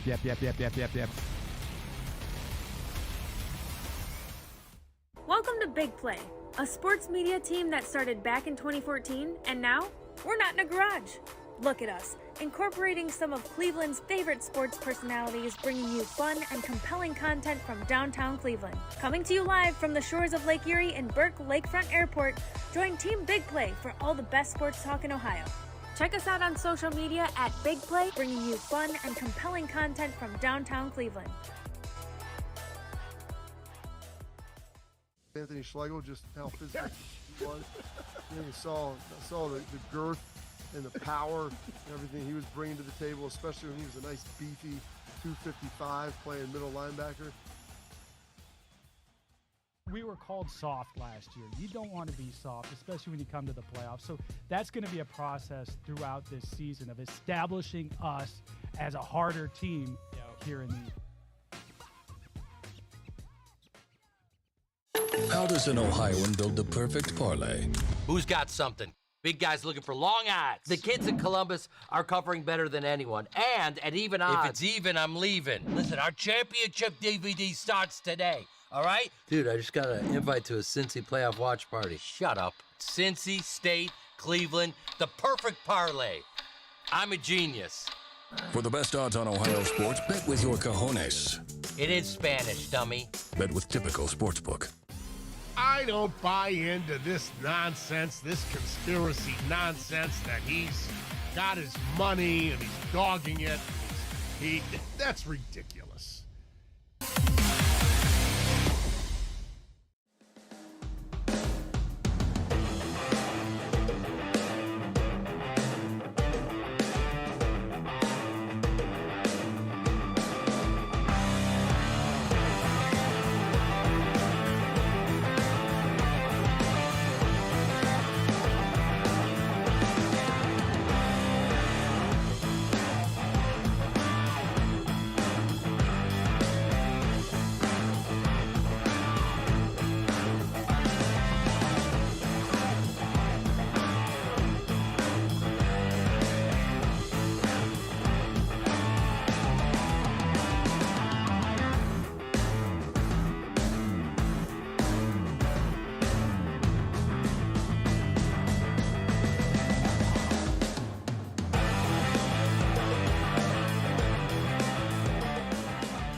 One thing back to your Tom Brady. Would you want to be that linebacker that killed him? Could you imagine that? You're the guy that ended Tom Brady. Bro, you act like he's like he's fragile. He's elderly. You act like he's like He's pretty one of those damn pots close. that just He's pretty damn close, man. I Whatever, gotta tell you. man. No, I gotta he's tell not. you. Oh, I think he is. I think he's fragile. I think he's old, and I think he gets Ridiculous. throttled You're out being there. ridiculous. Please go look. Please go look. Go on her Twitter. What is the poll results early? I'm at Fontana Show. Welcome back. Fontana Show right here on Big 40 now. I told you. Oh, yeah, Twitter polls figure everything out. Well, that's the whole point of what we do, bro. The whole point of what we do. There it is. So then apparently Andrew Berry will be drafting an offensive or defensive lineman. Oh, is that where our other one is at? All right, good. I like it. All right, let's get to it. And then apparently, I guess you have to admit, the most overrated band ever is, what are they, 7-Eleven? 4-11? 7-Eleven? Yeah, go with that. Yep, 7-Eleven's fine. Yeah, go ahead. Keep going. There you go. Fantastic. So you admit that then? Sure. Is that what they're called? No, it's not 7-Eleven. Your favorite band? 311. 311. That's Got it. Thank you very much. All right, let's get to it. Morning update. Ryan's got the stories. Go for it. Alrighty, well, the Yankees are coming into town for a series against our Cleveland Guardians. The Yankees have the best record in the Major League right now at 10-3, but the Guardians very close at 9-3, right behind them, Matt. But it looks like the rain might not have the same plan. Dude, there is in no way that they are going to be able to play this game tonight. There's no way. So, yeah, I mean, I look at it from this standpoint. I'm excited if they have to. I'm hoping that they're going to get these. They'll get a doubleheader and they'll get these games in and figure it out. Does it take away, because I think there is there's a little bit of like a doubleheader changing things. I guess like fluky things. I want it on an even playing field so I see where we stand against the Yankees. Get what I'm saying? A doubleheader, yeah, we can pick up a win. Maybe there's something to be said about gutting through it and playing on, but doubleheaders, I've always believed as well, they should schedule doubleheaders. I don't know why they don't. I think doubleheaders should be a part of the regular baseball schedule. I think there is a team or two that did schedule them this year, by the way. Hang on. MLB team scheduled doubleheaders.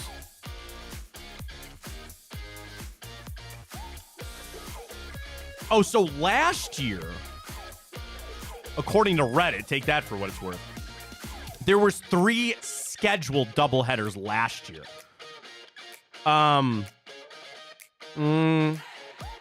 Yeah. The Giants and the Rockies are going to play a doubleheader in July on Saturday. I think they should schedule those more. Single admission doubleheaders. That's what you're going to get tomorrow. And by the way, to promote the Guardians for a second, they had a ticket deal going on with Jose. They had $11 tickets. I know my brother really wants to go tomorrow. Man, if there's a doubleheader, maybe we could sneak the kid out for that. Did you just accept my request on LinkedIn? Yeah. I just got the notification. Oh, did you? I got an email.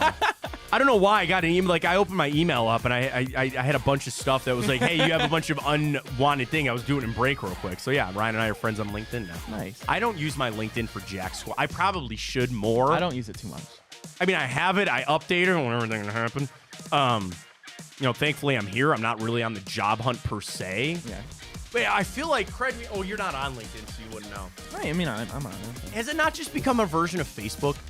I feel like anytime I click on it, which is not often, I see people that are like, oh, wish this person a happy birthday, or oh, hey, this person posted this article. And I get that it's supposed to be business related and you can apply for jobs and all that kind of stuff on it, but mine's still pretty business related. I don't really ever check mine. Never check it. Thanks Thanks for the exception. Yeah, you're very welcome. You're very welcome. I literally got an email. There was like, hey, you have all these invitations waiting for you. And one of them was Ryan Tyler. Did you actually send me an invitation? Yeah. Oh, okay. Yeah. All right. Well, I'm sorry. I didn't accept it until now because I'm never on LinkedIn. But It's okay. you want to know, honestly, why? I'm out of memory on my phone. So I get like, and granted, all my pictures now are just my kids. But I went to my phone and it wouldn't let me. Oh, this is tell you where my mind's at this weekend. It wouldn't let me open the Masters app because they're like, you're out of storage. So I'm like, God bless it. So of course I go to storage on my phone, and what eats up the most of it? Email and pictures. So I was trying to go through my email of deleting some of them, so that way I can have some more space on my phone. And a bunch of my emails are, hey, this person's wanting to connect on LinkedIn. So I clicked on it, and then I was running through the invitation, and I saw young Ryan there. I didn't accept should I just accept everybody? I do. Yeah, that's fine. It's probably not a bad idea. How the hell are we starting this? Oh, I accept your link. Guardians. Go Guards. We're not going to do a boost for them tonight because, bro, they ain't going to play. But, I don't know, maybe tomorrow? Tomorrow we can get one cooking. That'll be fun. We'll see how it goes. Alrighty, well, somebody that will play tonight is our Cleveland Cavaliers. Yes! They take on the Pacers tonight, the penultimate regular season game. A lot of seeding implications for this one, Matt. It's going to be good. We need a Cavs win here. They do. And then you're scoreboard watching tonight, and you are hoping for the 76ers. Here's the thing. You have to win. The Cavs have no choice but to win tonight. Then it doesn't matter who wins or loses. There's help to be had between the Magic and the 76ers. Me personally, I'm going to take the 76ers to win. Knock the Magic down. If the Cavs win, I need them so badly to stay in the 4 seed, and then you'll face either the Magic or the Pacers in the first round. Here's my thing, Ryan. I don't think that let me pull the standings back up here. Well, all right, what's Sunday look like? Because in my scenario, you're playing the 76ers in round 1, I believe. Let me go to Sunday. Games of interest. We have the Hornets. Better not lose. The Pacers have the Hawks. They will not lose that. The Knicks have the Bulls. Oh, we don't care about the Knicks. They're ahead of us. The Magic have the Bucks. Okay, Magic are probably going to win that. The 76ers have the Nets. So, trying to Google this quick, man. NBA tiebreakers. Okay. Oh, Philadelphia Inquirer. Okay. NBA tiebreaker rules when there are 3 or more teams. So let's say that this happens. That it plays out that the Pacers, the Magic, and the 76ers all have an even record tonight, which is possible. Because, again, if we beat the Pacers and the 76ers beat the Magic, they all have an even record. Then indulge me that they all win their games on Sunday, which very frankly could happen. The Magic could beat the Bucks, 76ers will beat the Nets, and the Pacers will beat the Hawks. So your 3-team tiebreaker.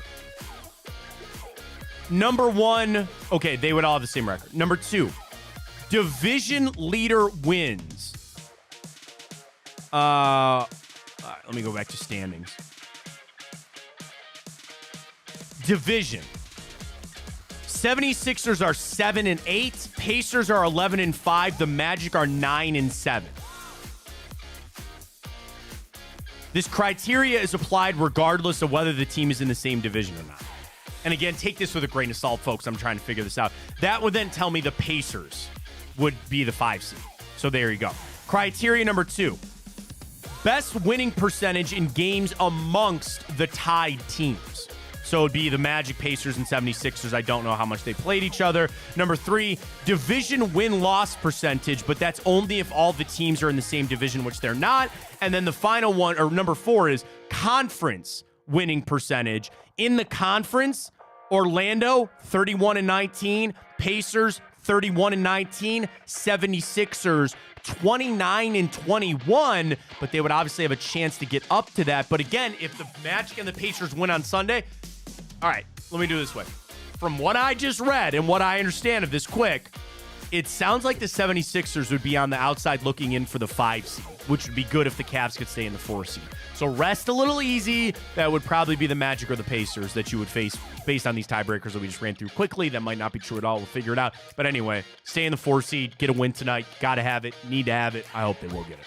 Alrighty, Matt. Well, the story that just keeps on giving here in the Shohei Ohtani gambling situation. Now it has come out you brought this that up. Ipe Oh my God. Mizahara has stolen $16 million. I thought it was 18. Either 16 or 18, whatever it is, Matt. And there were text messages that got leaked. Do you have some of these? Please read some of these text messages. Alrighty. Oh my God. Here we go. Mizahara to his bookmaker. I'm terrible at this sports betting thing, huh? LOL. Any chance you can bump me again? As you know, you don't have to worry about me paying. He goes on to say, I have a problem, LOL. I'm going to be honest. I ended up losing a lot of money on crypto the last couple of years, and I took a huge hit, obviously, with the sports too. Just wanted to ask, is there any way we can settle on an amount? I've lost way too much on the site already. Of course, I know it's my fault. And then, Matt, did you see the other text messages? He admitted that he was basically stealing from Shohei Ohtani. Then it got into the I lost money on a sport that I don't really know. I mean, bro, that is a crippling gambling addiction. Seriously. And I also think, okay, I'm not saying that they don't have sports betting in Japan, but like, did he not know what this was? Like, maybe it sounds like somebody that stumbled into something and was like, this is great. This is awesome. And then it just keeps perpetuating. It's not an excuse. This guy's going to go to federal jail. He's going to have to somehow pay this money back. How? I don't know. Faces up to 30 years in prison. He's going to go to prison. Hell yeah, he's going to prison. I thought about, granted, I'm being dead serious. I hope that I never have to experience this.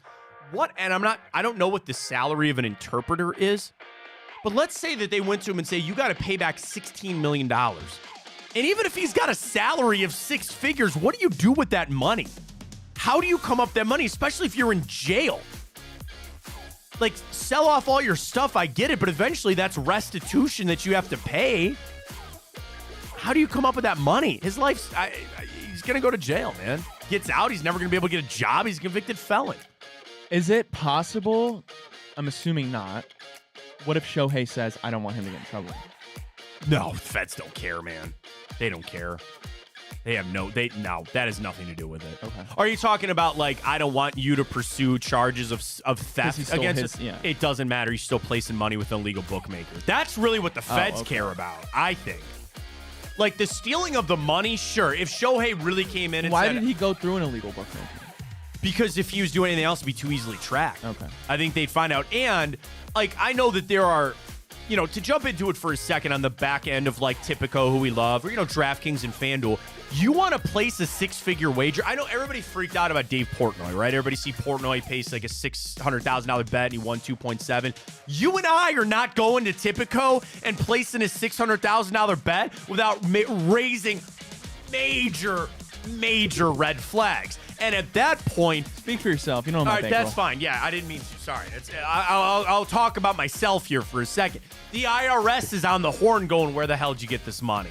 Now, if it comes out that everything checks out, then sure, go ahead, place your wager. Who cares, right? But I'm assuming that they would come to this interpreter guy and go, because you see the money that he was betting? Is an average of $12,000. Yeah, they said like the most, I think, was like $100,000. The least was $10. Right. So I'm talking, when you cross that threshold, and especially when it's not easily trackable. Here's the other thing, right?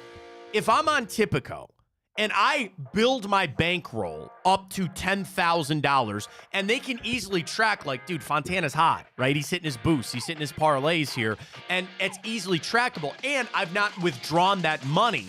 There's no tax implication. So it's in there. And if I go in and I say, you know what? I've had a 6-month hot streak and I'm up to $10,000 and we're letting it ride, baby. We're going to go all in on the Cavs tonight -2.5. They can track that and they go, okay, great. And then if I want to withdraw that money, I've got to pay my penalty on it. If I just showed up and tried to deposit $15,000, then they're going to put it up and they're going to go,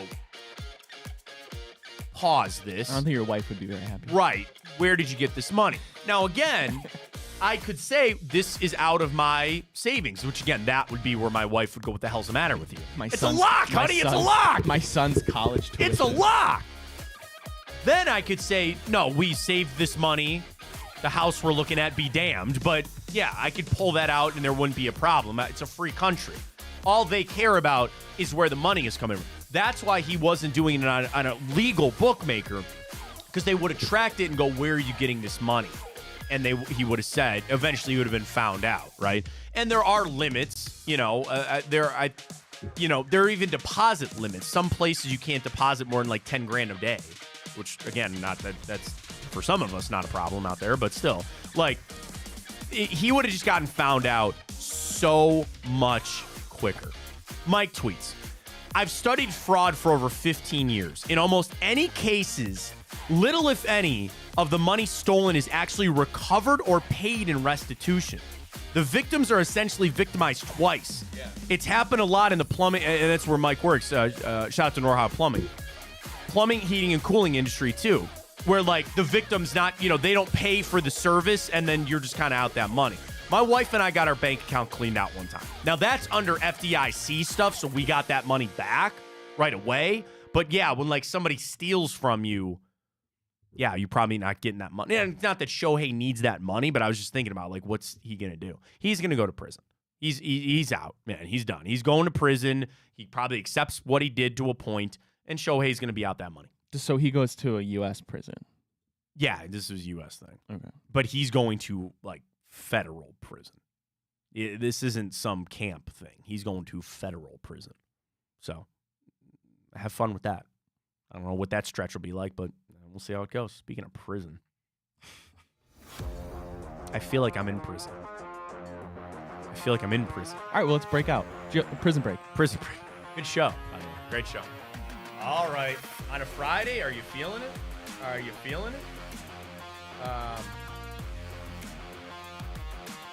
right. Go. All right, Hall of Fame Bills. Bruce Smith.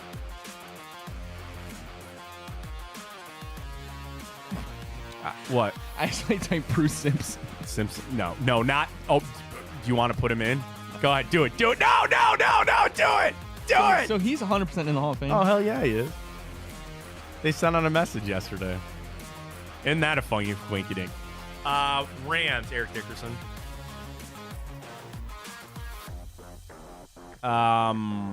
Terry Bradshaw. Yeah, that's fine. All right. Where you want to start? I'm just trying to take them all in and see if there's anything that just jumps out like right away. Is there something that just like instantly you're like, yep, that one is it? Juju Smith-Schuster, Steelers, Patriots. Well, he doesn't work for the other one, right? No, that's fine. Okay. I think it's better when like we keep it open, like just kind of think it through here a little bit.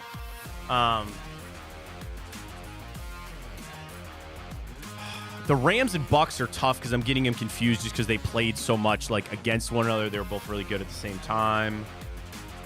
Oh. No. What? Did Vance McDonald play for the Buccaneers? I don't know. He played for the 49ers, I think. I don't know. The other one that I kept thinking about with the Buccaneers was Vincent Jackson. But yeah, RIP. Like, but I don't think he played for any of those other teams. Oh, Baker Mayfield. Oh yeah, good call. Yeah, good call. How do we miss that one? Yeah. Rams Patriots.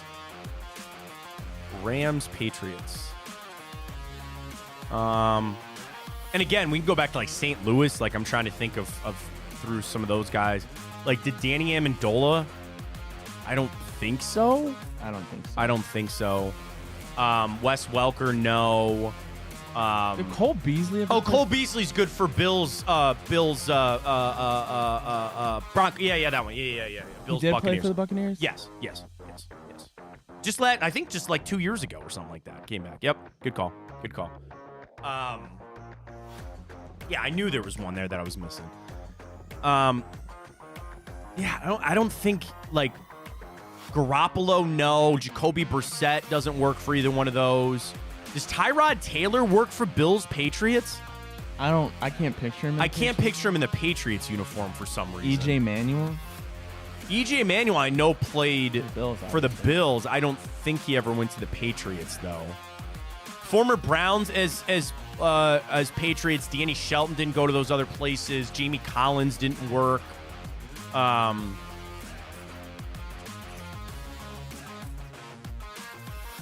Did Kyle Van Noy? No.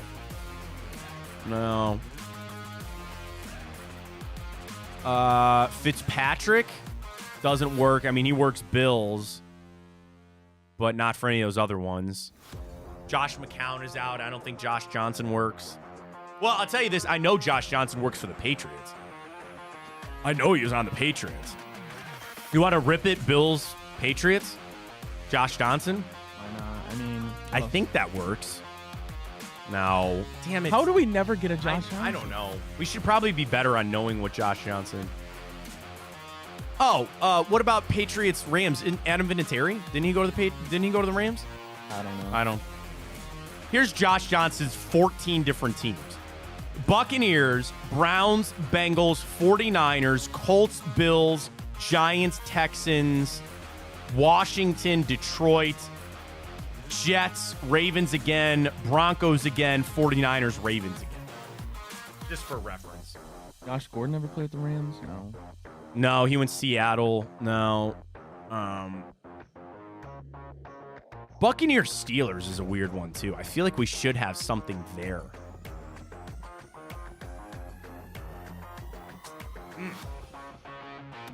Can I check the YouTube comments? You want to see? We said we are going to start bringing in the YouTube comments for anybody. It can help us out on the Immaculate Grid. If you're new to the show, we try to struggle with this every day and don't ever figure anything out. I don't see anything. Nothing. All right. I mean, damn. All right, running backs. There's got to be. We're not thinking of a running back here. Leonard Fournette doesn't count. Le'Veon Bell never went to the Buccaneers, right? No. Rashard Mendenhall. D'Angelo Williams.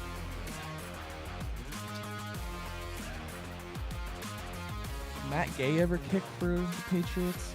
Matt Castle. Talking about quarterbacks that we were running through yesterday. There's going to be some legacy one that we're missing too. Vrabel never played for the Bills or the Rams. No. I hate Matt Gilbert. You hate it? Well, end it. See what we got. Let's get our answers out. They don't really help us. We never go with the answers. Vinny Testaverde. Yeah, might as well. No. Man, slipping away from us here. What do you want? Bills Patriots. Drew Bledsoe should yeah. Stephon Okay. Gilmore. Oh yeah. Ted Washington, former Cleveland Brown, by the way. Doug Flutie. Doug Flutie. All right, go. Doug Flutie. We should have got Steelers Buccaneers. I think is a really interesting one too. Nice, Le'Veon Bell. I thought so. Bro, Antonio Brown. Oh my God. Forgot that one, didn't we? I don't remember him playing for the. I don't remember Le'Veon playing for the Buccaneers. I do. That's I thought. Wow, Antonio Brown. That's embarrassing. Yeah, that's embarrassing. All right, final one we missed was Rams Patriots. Wes Welker. Really? Danny Amendola. I thought so. And Brandon Cooks. I thought so. We're getting terrible. I thought so. Yep, it is what it is. Antonio Brown, tweets are coming. Yes, we missed that one pretty bad. All right, let's catch our final break of the morning. We come back, we'll dive into timeout. We'll get our Cavs boost for tonight. Get you locked and loaded for a great weekend of sports. Stay with us. Well, how do they know I'm doing this? Did somebody leak this out? It's social media. Oh. It's just that's the way social media works now. I thought maybe you were just running that yep.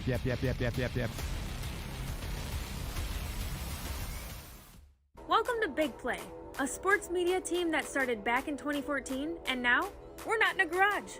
Look at us, incorporating some of Cleveland's favorite sports personalities, bringing you fun and compelling content from downtown Cleveland. Coming to you live from the shores of Lake Erie and Burke Lakefront Airport, join Team Big Play for all the best sports talk in Ohio. Check us out on social media at Big Play, bringing you fun and compelling content from downtown Cleveland. Anthony Schlegel, just how physical he was. You saw the girth and the power and everything he was bringing to the table, especially when he was a nice beefy 255 playing middle linebacker. We were called soft last year. You don't want to be soft, especially when you come to the playoffs. So that's going to be a process throughout this season of establishing us as a harder team here in the How does an Ohioan build the perfect parlay? Who's got something? Big guys looking for long odds. The kids in Columbus are covering better than anyone, and at even odds. If it's even, I'm leaving. Listen, our championship DVD starts today, all right? Dude, I just got an invite to a Cincy playoff watch party. Shut up. Cincy, State, Cleveland, the perfect parlay. I'm a genius. For the best odds on Ohio sports, bet with your cojones. It is Spanish, dummy. Bet with Typical Sportsbook. I don't buy into this nonsense, this conspiracy nonsense that he's got his money and he's dogging it. That's ridiculous.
All right, let's get to it. A little bit of time hop. We head back to this day on the 12th of April. You were slamming 311 earlier. We'll get to something 311 related. Or wash your mouth out over there. Anyway, we continue on. Time up. We tell you what happened this day in history. Movie and a TV show today. I'll be really impressed if you get the movie.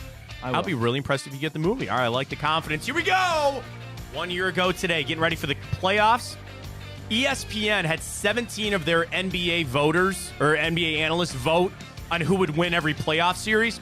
13 of the 17 picked the Cavs to beat the Knicks. Whoops. My bad. That's a tough go there for the Wine and Gold last year. I hope we're not signing up for the same, but also at this point, bro, I enter the playoffs going, I don't know what the hell's going to happen. So just let it play out, see how it goes. We'll figure it the hell out. This day, 2019, Luke Walton and the Lakers mutually parted ways. Why has no one been able to keep that job? Is it the pressure of LA? Is it LeBron? It's LeBron. I think they've had good coaches. What, has just Darvin Ham gotten his seal of approval or something? They should have hired Ty Lue is what they should have done.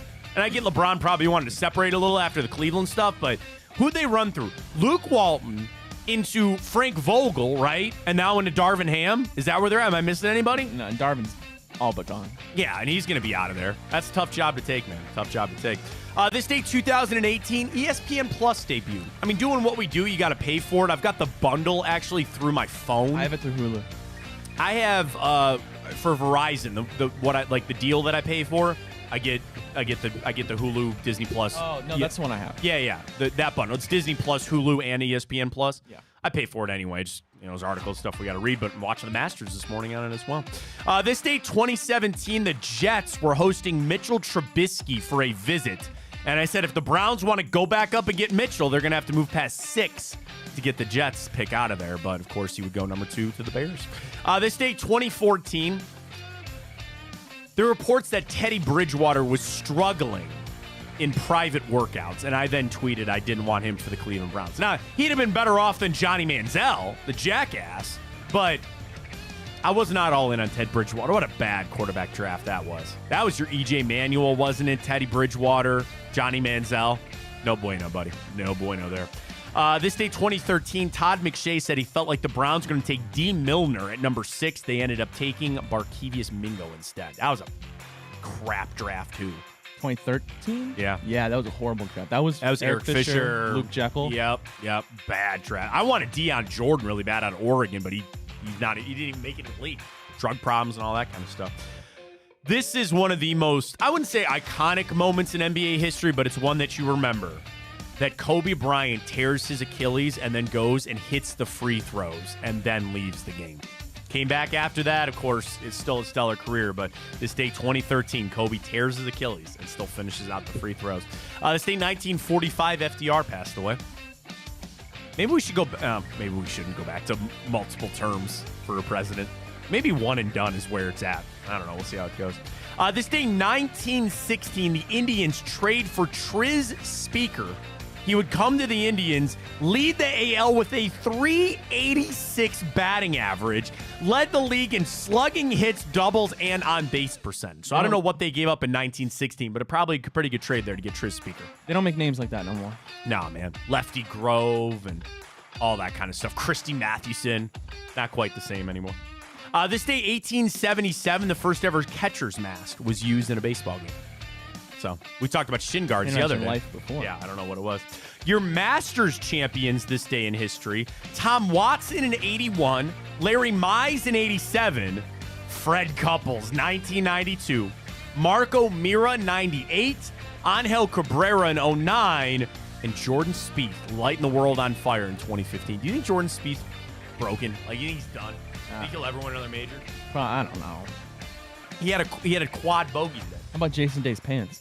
Oh, my God. And you see the shirt that he's wearing today?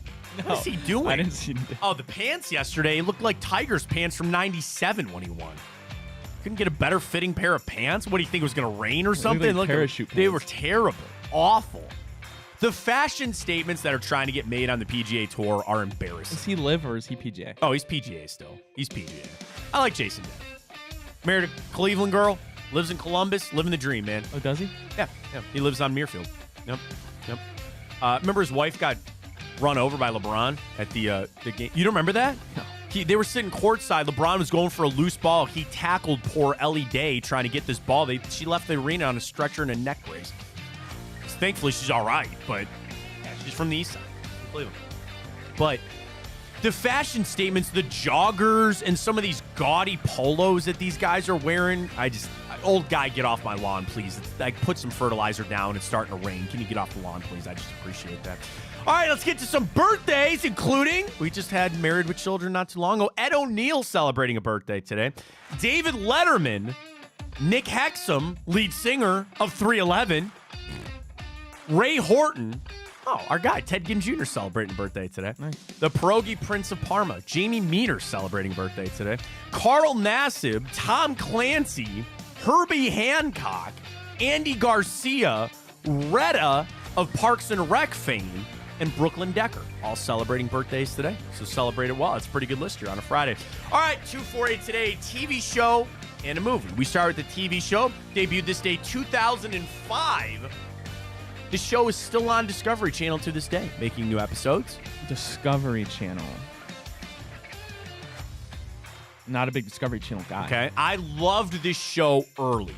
It has since jumped the shark for me. It's gotten very commercialized, very popular now.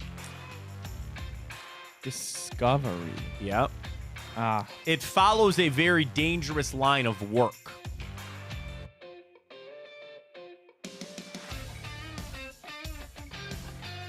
Not ringing a bell. A very dangerous line of work in the way Pacific Northwest, out of Alaska. Like oil riggers? No. Alaskan ice fishing? No. Has something to do with oil? No. Fishing, you're right. Kind of like fishing. Man, I can't believe you can't get this. If I said the Northwestern or the Cornelia Marie. No. Nothing? No. It follows an extremely dangerous profession that they believe is the deadliest of North American professions. I just handed it to you, man. Most deadly profession. The deadliest profession? Never heard of it. No. Oh. I don't know what the deadliest Deadliest catch. Oh. Have you ever watched that show? No. What do you mean? They're out there crabbing? No. Have you even heard of it? No. What? No. How have you not heard of Deadliest Catch? Nope.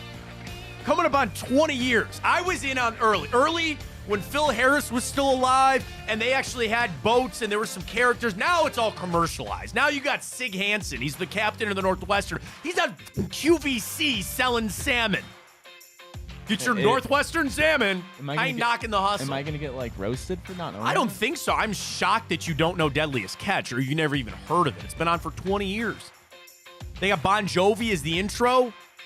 They follow the deadliest profession just on average number of deaths is crab fishing, is commercial crab fishing in Alaska. They are out. Oh my God. What is it called? They're out in the Bering Sea. That's it. They're out in the Bering Sea. 40-foot waves, 700-pound crab pots. 19 seasons, 331 episodes for Deadliest Catch. That's my thing. The fact you've never even heard of it. And you said I might not get the movie either. I don't think you're going to get the movie either. Northwestern's still a thing. The Time Bandit, yeah. The Wizard, hot take. I don't like Keith Colburn, the captain there.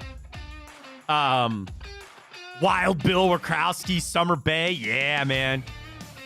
Current ones. Because the whole show is like, again, them being out there and fishing, but then again, sometimes boats sink and guys go overboard and like the dangers of that. I think it's like any show. Have you ever had an Edmund Fitzgerald That's yeah, what that the reminds beer, me of course. That's what that reminded me of. Have you heard the song Wreck of the Edmund Fitzgerald? Awesome. Gordon Lightfoot. Gordon Lightfoot, hell yeah, it is. All right, at Great least song. all right. That is Great almost song. that Great is song. okay. All right. I'll give you your pass on a Friday because you've heard of the Wreck of the Edmund Fitzgerald with Gordon Lightfoot. I didn't sing that whole song. I love that song. I do too. I love that song. It's a great song. But yes, the Edmund Fitzgerald. I mean, I guess I discovered that beer with my buddy about a year ago, and we love it. I would tell you this. It's a good because it's a porter. Yeah. It's a real nice, thick porter. Yeah. I've had it with milkshakes before. Really good. Yeah. Really good on a summer's day. What I was going to say, if you really want to get into Deadliest Catch, go back and watch like the pilot episodes and then like the first season. I would say about season 6, that's about where you can cut it off. Okay. Phil Harris, with like one of the captains, he's really funny. He unfortunately passes away and all that. But just the lifestyle those guys live, they're drinking nothing but coffee and energy drinks. They are ripping cigarettes like it's going out of style. And they're just on this ship, they're out there, they got to watch crap, but guys get their hands smashed, they fall overboard. It is a crazy show, but it is a good show. I like that. All right, here's the movie that I don't know if you're going to get. All right. This is an Australian film that debuted this day, 1979. Oh, God. This has spawned into a trilogy in the 80s. But this movie has actually had a renaissance, and it was brought back several years ago, and a sequel to the one they just brought back is in development, and in fact, it was just in the news because they have the trailer, or you got your first look at the stars of this movie.